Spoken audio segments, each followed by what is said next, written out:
जय जगन्नाथ। हमारे तटवर्ती प्रदेश मध्य प्रदेश में 1 जून से 7 जून विशाल श्री देवी भागवत कथा का आयोजित किया गया है, जिसमें मैं युवराज पांडे श्री जगन्नाथ मंदिर अबलीपदर छत्तीसगढ़ से आ रहा हूँ आपके प्रदेश मध्य प्रदेश में। और आप सभी लोग तैयारी कीजिए। मैं आकर के वहाँ भगवती जगदम्बा के सुंदर देवी जी के कथा, देवी जी के जस, देवी जी के पचरा आप सभी लोगों को सुनाऊंगा। और कथा स्थल है मैगजीन लाइन, पाराशिया, जिला छिंदवाड़ा, मध्य प्रदेश। स्थान ध्यान रखिएगा, मैगजीन लाइन, पाराशिया, जिला छिंदवाड़ा, मध्य प्रदेश में 1 जून से 7 जून श्री देवी भागवत कथा का आयोजित किया गया है।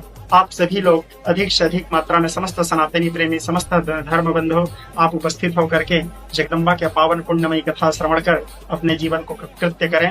जय भवानी, जय अम्बे, जय जगन्नाथ।